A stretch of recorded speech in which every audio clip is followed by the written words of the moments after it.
നമസ്കാരം. ഞാൻ ബിജീഷ് ഉള്ളൂ. പ്രൊഫഷണലി ഒരു ഫുൾ ടൈം ട്രേഡറാണ്. നമുക്ക് നിഫ്റ്റി, ബാങ്ക് നിഫ്റ്റി, ഫിൻ നിഫ്റ്റി ഇപ്പോൾ കഴിഞ്ഞ ദിവസത്തിൽ സംഭവിച്ചിരിക്കുന്നത് എന്താണ്, ഈ ഒരു ട്രെൻഡ് നമുക്ക് എങ്ങനെ വിദഗ്ധമായിട്ട് നമുക്ക് മാനേജ് ചെയ്യാം, നിഫ്റ്റിയിലും കറണ്ട് ഒരു സിറ്റുവേഷൻ എന്താണ്. എപ്പോഴും മാർക്കറ്റിനെ കുറിച്ചൊരു ലോങ് ടൈം വ്യൂ എപ്പോഴും മാർക്കറ്റിൽ ഉണ്ടായിരിക്കണം. എന്നാലാണ് റൈറ്റ് ആയിട്ടുള്ള ട്രേഡുകൾ, റൈറ്റ് ആയിട്ടുള്ള ഓപ്പർച്യൂണിറ്റികൾ യൂട്ടിലൈസ് ചെയ്യാനായിട്ട് സാധിക്കുന്നത്. നമ്മൾ കഴിഞ്ഞ ദിവസത്തെ ഒരു മാർക്കറ്റിൽ, കഴിഞ്ഞ ആഴ്ചകളിൽ തന്നെ മാർക്കറ്റിൽ പറഞ്ഞിരിക്കുന്നത് വളരെ വളരെ എക്സാക്റ്റ് ആയിട്ടാണ് അത് വർക്ക് ചെയ്തിരിക്കുന്നത്. അതായത് 22,400 എത്തിയപ്പോൾ തന്നെ നമ്മൾ ഇതിന് മുകളിൽ ഹോൾഡ് ചെയ്തപ്പോൾ തന്നെ ഇതൊരു ബൈക്ക് ഇമ്പോർട്ടൻ്റ് നൽകുന്ന രീതിയിലാണ് നമ്മൾ പ്ലാനുകൾ നൽകിയിരുന്നത്. നമ്മൾ കഴിഞ്ഞ ദിവസത്തെ ഒരു വീഡിയോസിൽ പോലും വളരെ എക്സാക്റ്റ് ആയിട്ട് പറഞ്ഞിരുന്നു. ജസ്റ്റ് വീഡിയോസിലായാലും പറയുന്ന ഒരു കാര്യങ്ങൾ ചിലപ്പോൾ 1 മിനിറ്റോ 2 മിനിറ്റോ ഉണ്ടായിരിക്കുള്ളൂ, പക്ഷെ അത് മാർക്കറ്റിൽ 2-3 മണിക്കൂറുകൾ സ്പെൻഡ് ചെയ്ത് മാർക്കറ്റ് ഒരു സിറ്റുവേഷൻ ഒക്കെ മനസ്സിലാക്കി ഓരോ സപ്പോർട്ടിലും മാർക്കറ്റ് വന്നാൽ എന്തൊക്കെയാണ് സംഭവിക്കുന്നത്, ഇത്തരം കാര്യങ്ങളൊക്കെ മനസ്സിലാക്കിയിട്ടാണ് 1 മിനിറ്റ് ആയാലും 2 മിനിറ്റ് ആയാലും ഉള്ള കാര്യങ്ങൾ പറയുന്നത്. അപ്പൊ അതിനതിൻ്റെതായിട്ടുള്ള ഒരു ആക്യുറസി എപ്പോഴും ഉണ്ടായിരിക്കും. ഇൻ കേസ് ഏതെങ്കിലും ഒരു സമയങ്ങളിൽ ഒരു ഫെയിലിയർ ആയാലും അത് നമുക്ക് എക്സാക്റ്റ് ആയിട്ട് വർക്ക് ചെയ്യുന്ന ഒരു ദിവസങ്ങളായിരിക്കും കൂടുതൽ വരുന്നത്. നമ്മൾ ഈ ഒരു ലെവലിൽ നിന്ന് ഒരു ബൈയുടെ ഒരു ഓപ്പർച്യൂണിറ്റിയാണ് നമ്മൾ സൂചിപ്പിച്ചിരുന്നത്. 22,700 ലെവൽ വരെ എക്സ്പെക്ട് ചെയ്യാമെന്നാണ് നമ്മളത് പറഞ്ഞിരുന്നത്. അപ്പോൾ റെസിസ്റ്റൻസ് വരുന്നത് 22,700-800-ലാണ്. 800 റേഞ്ചിന്റെ ഇടയിലാണ് മെയിൻ ആയിട്ടുള്ളൊരു റെസിസ്റ്റൻസ് വരുന്നത്. കഴിഞ്ഞ ദിവസത്തെ ഒരു വീഡിയോ ശ്രദ്ധിക്കുക, കഴിഞ്ഞ ദിവസത്തിലെ കഴിഞ്ഞ ആഴ്ചയിലെ വീഡിയോ ശ്രദ്ധിക്കുക. 22,400 അടുത്തുനിന്ന് ബൗൺസ് ചെയ്യുമ്പോൾ തന്നെ നമ്മൾ പറഞ്ഞിരുന്നു ഈ ഒരു ലെവലിൽ അഗ്രസീവ് ആയിട്ടുള്ള ഒരു ബൈ ഓപ്പർച്യൂണിറ്റി യൂട്ടിലൈസ് ചെയ്യരുതും എന്ന് നമ്മളത് സൂചിപ്പിച്ചിരുന്നു. കാരണം ഈ ഒരു ലെവലില് പൊസിഷൻ ബൈഡ് ഹോൾഡ് ചെയ്യരുത്, ഇത്തരം കാര്യങ്ങളൊക്കെ നമ്മൾ ഓരോ ദിവസം ഒരു വീഡിയോസിലൊക്കെ പറയാറുണ്ട്. അത് അപ്പൊ നിഫ്റ്റിയിൽ സംഭവിച്ചത് നമുക്ക് നോക്കാം. ഓപ്പണിങ് കുറച്ചൊരു വീക്ക്നെസ് ആയിരുന്നു ഓപ്പണിങ്, പക്ഷെ 22,705 മുകളിലേക്ക് നിഫ്റ്റി സസ്റ്റെയിൻ ചെയ്തപ്പോൾ ഒരു ബൈര ഓപ്പർച്യൂണിറ്റി ആണ്. നമുക്കൊരു ചെറിയൊരു ടൈം ഫ്രെയിലോ വലിയൊരു ടൈം ഫ്രെയിലോ ബൈര ഓപ്പർച്യൂണിറ്റി ആണ്. പക്ഷെ ആ ഒരു ബൈര ഓപ്പർച്യൂണിറ്റി എവിടെയാണ് പോയിന്നതെന്ന് നോക്കുക. 22,750. അപ്പൊ എക്സാക്റ്റ് ആയിട്ട് നമ്മൾ തൊട്ടടുത്ത് റെസിസ്റ്റൻസ് നൽകിയെങ്കിലും ആ ഒരു റെസിസ്റ്റൻസിന്റെ ഒരു വർക്കിംഗ് എപ്പോഴും ശ്രദ്ധിക്കുക. 22,750 അടുത്തെത്തിയതിനു ശേഷം റെസിസ്റ്റൻസ് എന്നുള്ള ഒരു പവർ മാർക്കറ്റ് കാണിച്ചു. പ്രോഫിറ്റ് ബുക്കിംഗ് മാർക്കറ്റ് നടത്തി. അതിനുശേഷം നോക്കുക 22,705 താഴത്തേക്ക് ഒരു ക്യാൻഡിൽ ക്ലോസ് ചെയ്തു നോക്കുക. അതിന് താഴത്തേക്ക് ഒരു ക്യാൻഡിൽ ക്ലോസ് ചെയ്തിട്ടില്ല. അതിനുശേഷം വീണ്ടും ബൗൺസ് ചെയ്തു, കാരണം ഇതൊരു സപ്പോർട്ടാണ്. സപ്പോർട്ടിൽ നിന്ന് ബൗൺസ് വന്നു. എക്സാക്റ്റ് ആയിട്ട് പോയിരിക്കുന്ന ഒരു ഹൈ ശ്രദ്ധിക്കുക. 22,770 അടുത്താണ് പോയിരുന്നത്. അപ്പൊ അതിനുശേഷം മാർക്കറ്റിൽ നിന്ന് ഒരു പ്രോഫിറ്റ് ബുക്കിംഗ് വന്നു. 22,705 സപ്പോർട്ട് ഹോൾഡ് ചെയ്തു. അപ്പൊ അതിനുശേഷം ഈ ഒരു സപ്പോർട്ട് ഹോൾഡ് ചെയ്തുകൊണ്ടാണ് നിഫ്റ്റി ഒരുപാട് തവണ നിലനിർത്തിയിരുന്നത്. ഈ ഒരു സപ്പോർട്ടിന്റെ ഒരു ബലത്തിലാണ് നിഫ്റ്റി കഴിഞ്ഞ ദിവസത്തിൽ ഇൻട്രാഡേയില് ഉച്ചയ്ക്കുള്ള സെക്ഷൻ വരെ സ്പെൻഡ് ചെയ്തിരുന്നത്. അതിനുശേഷം വീണ്ടും ബ്രേക്ക് ചെയ്യാൻ നോക്കി. 22,775 കുറിച്ച് നമ്മൾ പറഞ്ഞിരുന്നു ഈ ലെവലിൽ നിന്ന് ബൈ ഓപ്പർച്യൂണിറ്റി കേസ് എടുക്കുന്നുണ്ടെങ്കിൽ പോലും ഇത് തന്നെ സ്റ്റോപ്പ് ലോസ് ഇട്ടിട്ട് നമ്മൾ ഇന്നലത്തെ വീഡിയോസിൽ വളരെ ക്ലിയർ ആയിട്ട് പറഞ്ഞിട്ടുണ്ട്. കാരണം ഇത് ഇങ്ങനത്തെ ഒരു സിറ്റുവേഷൻ ആണ്. മാർക്കറ്റിൽ അതിലൊരു ഫാൾസ് ബ്രേക്ക്ഔട്ടുകൾ, ഫാൾസ് മൂവ്മെന്റുകൾ വരാനുള്ള ഒരു സാധ്യമായിട്ടുള്ള ഒരു ഏരിയ ആണ്. അപ്പൊ അതുകൊണ്ടാണ് നമ്മളൊരു ബാങ്ക് നിഫ്റ്റിയിലും ഇങ്ങനെ ഫാൾസ് ബ്രേക്ക്ഔട്ടിന് ഒരു സാധ്യത വരണമെങ്കിൽ ഉള്ള ക്രൈറ്റീരിയയും കാര്യങ്ങളൊക്കെ പറഞ്ഞത് നിഫ്റ്റിയിലും.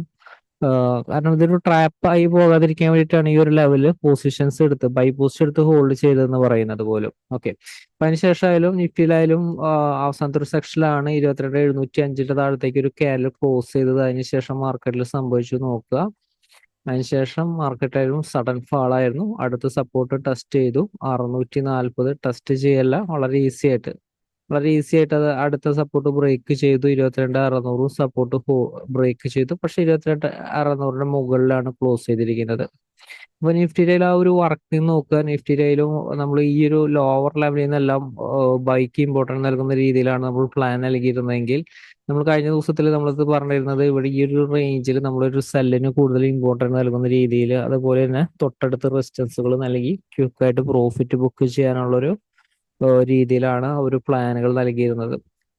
അപ്പൊ വരും ദിവസങ്ങളിലായാലും നിഫ്റ്റിയിൽ എന്താണ് സംഭവിക്കുക നമുക്ക് നോക്കാം. നിഫ്റ്റിയിലായാലും ഇനി ഹയർ ലെവലിൽ നിന്ന് മേജർ ആയിട്ടുള്ള റെസിസ്റ്റൻസ് എന്നുള്ളൊരു ഫാള് മാർക്കറ്റിൽ ഒരു പ്രോഫിറ്റ് ബുക്കിംഗ് വന്നു.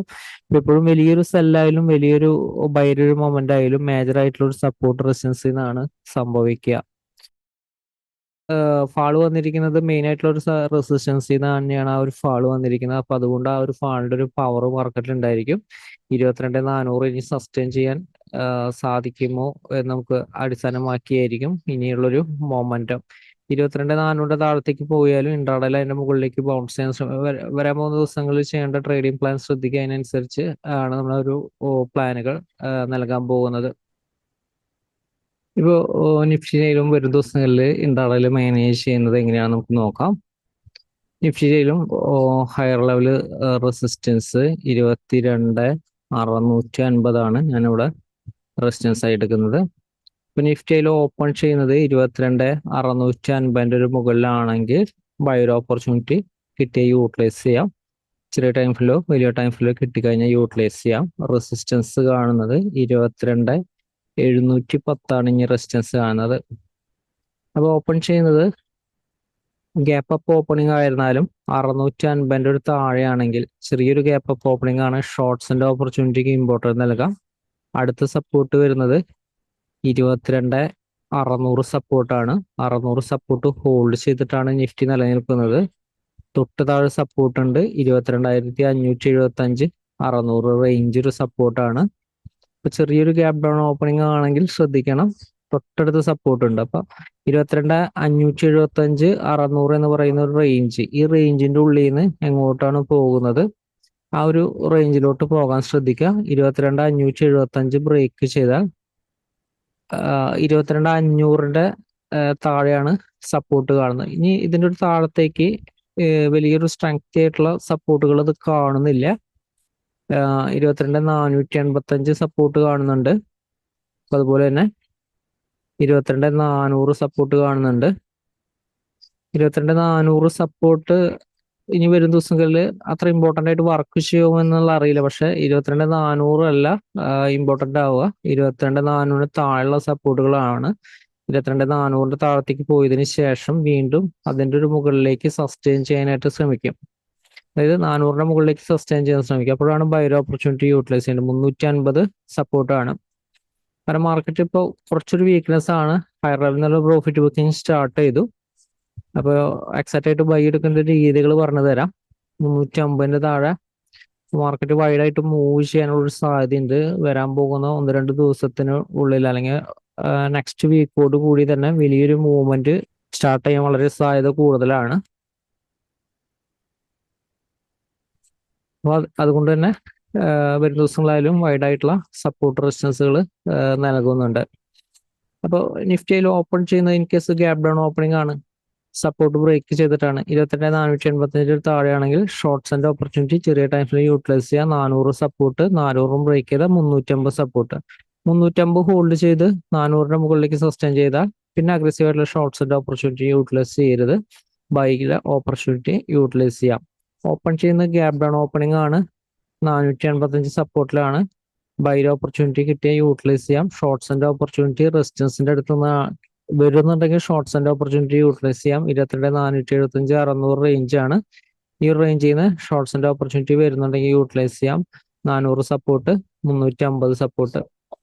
അപ്പൊ ഇതൊക്കെയാണ് ലോവർ ലെവൽ സപ്പോർട്ട്. ഹയർ ലെവലാണെങ്കിൽ 22,710 മുകളിലാണെങ്കിൽ ബൈ ഓപ്പർച്യൂണിറ്റിക്ക് കൂടുതൽ ഇമ്പോർട്ടന്റ് കൊടുക്കുക. ഇതിന്റെ മുകളിൽ സസ്റ്റെയിൻ ചെയ്താൽ വീണ്ടും കഴിഞ്ഞ ദിവസത്തെ റെസിസ്റ്റൻസ് തന്നെ അവിടെ വർക്ക് ചെയ്യും. 22,75 റെസിസ്റ്റൻസ് വരുന്നത്. അപ്പൊ നിഫ്റ്റിയിലായാലും ഇത്തരം സപ്പോർട്ട് അനുസരിച്ച് എക്സാക്റ്റ് ആയിട്ട് മാനേജ് ചെയ്യാൻ ശ്രമിച്ചു കഴിഞ്ഞാൽ വരാൻ പോകുന്ന ഒരു ദിവസത്തെ എക്സ്പയറി വളരെ കൃത്യമായിട്ട് നമുക്ക് മാനേജ് ചെയ്യാനായിട്ട് സാധിക്കും. നമുക്ക് ബാങ്ക് നിഫ്റ്റി നമുക്ക് നോക്കാം. ബാങ്ക് നിഫ്റ്റിയിലും ഈ ഒരു മൊമെന്റ് നമ്മളത് ഫാൾസ് ബ്രേക്കപ്പിനൊരു സാധ്യത എന്നുള്ള രീതിയിലാണ് നിലനിർത്തേണ്ട ഒരു സപ്പോർട്ട്. ഇപ്പോഴും സപ്പോർട്ട് മെയിൻ ആയിട്ടുള്ള ഒരു സപ്പോർട്ട് ബ്രേക്ക് ചെയ്തിട്ടില്ലേ ബാങ്ക് നിഫ്റ്റി ആയാലും. കഴിഞ്ഞ ദിവസം ഒരു മൊമെന്റ് ആയാലും ലോവർ ലെവലിൽ സപ്പോർട്ട് എന്നുള്ള ഒരു ബൗൺസ് ആയിരുന്നു. അതായത് സപ്പോർട്ടിന്റെ ഒരു മുകളിലായിരുന്നു. ഷോർട്ട്സിന്റെ ഒരു ഓപ്പർച്യൂണിറ്റി ഇതിന്റെ മുകളിൽ റെസിസ്റ്റൻസ് ഇല്ല. കാരണം നമ്മൾ റെസിസ്റ്റൻസ് നൽകാത്ത ഏരിയ എന്ന് പറയുന്നത് നമുക്ക് മുകളിലേക്ക് എത്ര വേണമെങ്കിലും പോകാൻ സാധ്യമായിട്ടുള്ള ഒരു ഏരിയ ആണ്. അതുകൊണ്ടാണ് ആ ഒരു ഏരിയയിലൊന്നും റെസിസ്റ്റൻസ് നൽകാത്തത്. റെസിസ്റ്റൻസ് നൽകിയ എക്സാക്റ്റ് ആയിട്ട് വർക്ക് ചെയ്യില്ല. ഇപ്പോൾ ബാങ്ക് നിഫ്റ്റിയിലും സിറ്റുവേഷൻ നോക്കുക. ബാങ്ക് നിഫ്റ്റിയിലും ഒരു സിറ്റുവേഷൻ ഇനി ലോവർ ലെവൽ സപ്പോർട്ടുകൾ വളരെയധികം ഇമ്പോർട്ടന്റ് ആണ്. ആ ഒരു സപ്പോർട്ട് നിലനിർത്താൻ സാധിച്ചില്ലെങ്കിൽ ബാങ്ക് നിഫ്റ്റിയിലായാലും ഫാൾസ് ബ്രേക്ക്ഔട്ട് ആണ് സാധ്യത. അപ്പൊ അതുകൊണ്ട് തന്നെ അതിനനുസരിച്ച് എപ്പോഴും പ്ലാൻ ചെയ്ത് ട്രേഡിങ് ചെയ്യുക. ഇപ്പോൾ ബാങ്ക് നിഫ്റ്റിയിൽ നമുക്ക് മെയിൻ ആയിട്ടുള്ള സപ്പോർട്ടുകൾ നമുക്ക് നോക്കാം. ഹയർ ലെവല് സ്ട്രോങ് ആയിട്ടുള്ള റെസിസ്റ്റൻസ് 49 665 465 ഇവിടെ. In case gap up opening ആണെങ്കിൽ തൊട്ട് മുകളിൽ റെസിസ്റ്റൻസ് ഉണ്ട്. റെസിസ്റ്റൻസിന്റെ മുകളിൽ സസ്റ്റെയിൻ ചെയ്താലാണ് ബൈക്ക് ചെറിയ ടൈം ഫ്രെയിലോ വലിയ ടൈം ഫ്രെയിലോ ബൈ ഓപ്പർച്യൂണിറ്റി യൂട്ടിലൈസ് ചെയ്യും. പക്ഷെ തൊട്ട് മുകളിൽ ഇത് സ്ട്രോങ് ആയിട്ടുള്ള റെസിസ്റ്റൻസ് ആണ് 49,665. ഇത് ഈ റെസിസ്റ്റൻസിന്റെ മുകളിലേക്ക് ഇനി നിലനിൽക്കാൻ സാധിച്ചാലാണ് ബാങ്ക് നിഫ്റ്റിയിലും ബൈക്ക് സാധ്യത, അല്ലെങ്കിൽ പ്രോഫിറ്റ് ബുക്കിന് ചാൻസ് വളരെ കൂടുതലാണ്. 49,465 ബ്രേക്ക് ചെയ്ത വീക്ക്നെസ് ആണ്. ലോവർ ലെവൽ സപ്പോർട്ട് ശ്രദ്ധിക്കുക. ഇനി സപ്പോർട്ട് കാണുന്നത് 49,060 49,000. അപ്പൊ ഈ ഒരു ലെവലിലാണ് സപ്പോർട്ട് വരുന്നത്. അപ്പൊ ഈ ഒരു സപ്പോർട്ട് ഹോൾഡ് ചെയ്യുന്നതിനെ അടിസ്ഥാനമാക്കിയായിരിക്കും ഇൻട്രാഡേ ട്രെൻഡും വരും ദിവസത്തെ ഒരു ട്രെൻഡും നമുക്ക് പറയാനായിട്ട് സാധിക്കുന്നത്. 49,000 ഹോൾഡ് ചെയ്തുകൊണ്ട് 49,060 മുകളിലേക്ക് സസ്റ്റെയിൻ ചെയ്യുന്നുണ്ടെങ്കിൽ നമുക്ക് ബൈ ഓപ്പർച്യൂണിറ്റി യൂട്ടിലൈസ് ചെയ്യാം. 49,000 താഴെയായിരിക്കണം സ്റ്റോപ്പ് ലോസ്. 49,000 താഴെയാണ് ഓപ്പൺ ചെയ്യുന്നതെങ്കിൽ ചെറിയ ടൈമിലെ ഷോർട്ട്സിന്റെ ഓപ്പർച്യൂണിറ്റി യൂട്ടിലൈസ് ചെയ്യാം. കുറച്ച് താഴെയാണ് സപ്പോർട്ട് എടുത്തിരിക്കുന്നത് 49,530. 500 പോയിന്റിന്റെ അടുത്ത് ഡിഫറൻസിലാണ് സപ്പോർട്ട് എടുത്തിരിക്കുന്നത്. പക്ഷെ സ്റ്റോപ്പ് ലോസ് 49,060 മുകളിലേക്ക് സസ്റ്റെയിൻ ചെയ്ത് എക്സിറ്റ് ചെയ്യുന്ന രീതിയിലായിരിക്കണം. അതിനുശേഷം 48,330 സപ്പോർട്ട്, 48,150 സപ്പോർട്ട്. എപ്പോഴും ശ്രദ്ധിക്കുക, ഓപ്പൺ ചെയ്യുന്നത് ഗ്യാപ് ഡൗൺ ഓപ്പണിംഗ് ആണ്. സപ്പോർട്ടിലാണെങ്കിൽ ബൈക്കാണ് കൂടുതൽ ഇമ്പോർട്ടൻസ് നൽകേണ്ടത്. ബൈ ഓപ്പർച്യൂണിറ്റി കിട്ടിയാൽ യൂട്ടിലൈസ് ചെയ്യാം. ചെറിയ ടൈം ഫ്രെയിലും വലിയ ടൈം ഫ്രെയിലും ബൈ ഓപ്പർച്യൂണിറ്റി കിട്ടിയാൽ യൂട്ടിലൈസ് ചെയ്യാം. ഷോർട്ട്സിന്റെ ഓപ്പർച്യൂണിറ്റി 49,000 താഴത്തേക്ക് ഒരു ക്യാൻഡിൽ ക്ലോസ് ചെയ്യാതെ ഷോർട്ട്സിന്റെ ഓപ്പർച്യൂണിറ്റി യൂട്ടിലൈസ് ചെയ്യരുത്. ഇപ്പൊ ബാങ്ക് നിഫ്റ്റിയിലും എത്ര ലെവലുകൾ ഫോളോ ചെയ്ത് എക്സാക്ട് ആയിട്ടുള്ള ട്രെൻഡിൽ നമുക്ക് നിലനിൽക്കാൻ സാധിക്കും. ബാങ്ക് നിഫ്റ്റിയുടെ സെയിം സിറ്റുവേഷൻ തന്നെയാണ് ഫിൻ നിഫ്റ്റിയിലും കഴിഞ്ഞ ദിവസത്തിൽ സംഭവിച്ചത്. സപ്പോർട്ട് ബ്രേക്ക് ചെയ്തിരുന്നില്ല, സപ്പോർട്ട് ഹോൾഡ് ചെയ്തുകൊണ്ട് സ്ട്രോങ് ആയിട്ട് ഒരു ബൈ മൊമെന്റ് ആണ്. അവസാനത്തെ ഒരു സെക്ഷനിൽ ഫാൾ വന്നിരുന്നു. നമ്മൾ പറഞ്ഞിരുന്നു നിഫ്റ്റിയിൽ എന്താണ് സംഭവിക്കാൻ പോകുന്നത്, അതിനനുസരിച്ചാണ് ബാങ്ക് നിഫ്റ്റിയും ഫിൻ നിഫ്റ്റിയും ഇന്നലത്തെ വീഡിയോസിൽ പറഞ്ഞാണ് അത് ബാങ്ക് നിഫ്റ്റിയും ഫിൻ നിഫ്റ്റിയിലും വരാൻ പോകുന്നത്. അപ്പൊ ഫിൻ നിഫ്റ്റിയിലായാലും വരും ദിവസങ്ങളിൽ നിലനിർത്തേണ്ട സപ്പോർട്ട് ഏതാണ്? ഇപ്പോ ഫിൻ നിഫ്റ്റിയിലായാലും ഇമ്പോർട്ടൻറ്റ് സപ്പോർട്ട് 21,750 ആണ്. 750 നിലനിർത്തിയില്ലെങ്കിൽ കുറച്ചധികം വീക്ക്നെസ് ആകും. മെയിൻ സപ്പോർട്ടായിട്ട് വർക്ക് ചെയ്യും. 750 ഹോൾഡ് ചെയ്യുന്നുണ്ടെങ്കിൽ ബൈ ഓപ്പർച്യൂണിറ്റി യൂട്ടിലൈസ് ചെയ്യാം. 750 താഴെ വീക്ക്നെസ് ആണ്. 750 താഴെയാണ് ഓപ്പൺ ചെയ്യുന്നത്. ചെറിയ ടൈമിലല്ല ഷോർട്ട്സിന്റെ ഓപ്പർച്യൂണിറ്റി യൂട്ടിലൈസ് ചെയ്യാം. പക്ഷെ 750 മുകളിൽ സസ്റ്റെയിൻ ചെയ്താൽ എക്സിറ്റ് ചെയ്യണം. ചെറിയ ടൈമിൽ ഷോർട്ട്സിന്റെ ഓപ്പർച്യൂണിറ്റി യൂട്ടിലൈസ് ചെയ്യുമ്പോൾ അടുത്ത സപ്പോർട്ട് 21,630 അടുത്താണ് കാണുന്നത്. 630 ഹോൾഡ് ചെയ്യുന്നുണ്ടെങ്കിൽ എക്സിറ്റ് ചെയ്യാം. 630 താഴത്തേക്കും സസ്റ്റെയിൻ ചെയ്താൽ 530 ആണ് സപ്പോർട്ട് വരുന്നത്.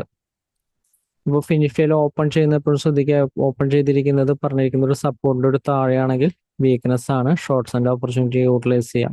പക്ഷെ സപ്പോർട്ടിന്റെ ഒരു മുകളിലാണെങ്കിൽ ബൈ ഓപ്പർച്യൂണിറ്റി യൂട്ടിലൈസ് ചെയ്യാം. 21,900 മുകളിലേക്ക് സസ്റ്റെയിൻ ചെയ്യുന്നുണ്ടോ നോക്കുക, അല്ലെങ്കിൽ ഷോർട്ട്സിന്റെ ഓപ്പർച്യൂണിറ്റി യൂട്ടിലൈസ് ചെയ്യാം. ഓപ്പൺ ചെയ്യുന്ന 21,900 റെസിസ്റ്റൻസിന്റെ ഒരു മുകളിലാണെങ്കിൽ ബൈ ഓപ്പർച്യൂണിറ്റിക്ക് കൂടുതൽ ഇമ്പോർട്ടൻസ് നൽകുക. 21,900 സ്റ്റോപ്പ് ലോസ് പ്ലേസ് ചെയ്തുകൊണ്ട് ബൈ ഓപ്പർച്യൂണിറ്റി യൂട്ടിലൈസ് ചെയ്യാം. 20,020 സ്ട്രോങ് ആയിട്ടുള്ള റെസിസ്റ്റൻസ് ലെവലാണ്. ഹയർ ലെവൽ സ്ട്രോങ് ആയിട്ടുള്ള റെസിസ്റ്റൻസ് ലെവലാണ്. ഈ ഒരു റെസിസ്റ്റൻസ് ലെവലിന്റെ അടുത്ത് ഷോർട്ട്സിന്റെ ഓപ്പർച്യൂണിറ്റിക്ക് ഇമ്പോർട്ടൻസ് നൽകാം. അപ്പോൾ നിഫ്റ്റി, ബാങ്ക് നിഫ്റ്റി, ഫിൻ നിഫ്റ്റിയിൽ ഇത്ര ലെവൽ ഫോളോ ചെയ്ത് എക്സാക്ട് ആയിട്ടുള്ള ട്രെൻഡിൽ നിലനിൽക്കുക. മാർക്കറ്റിലെ വലിയ അവസരമായിട്ട് നമുക്ക് ഒരു ദിവസം അപ്ഡേറ്റിൽ വീണ്ടും കാണാം. എല്ലാവരും വലിയ ഷെയറുകളും കമ്പനികളും പ്രതീക്ഷിക്കുന്നു. എല്ലാവർക്കും നന്ദി.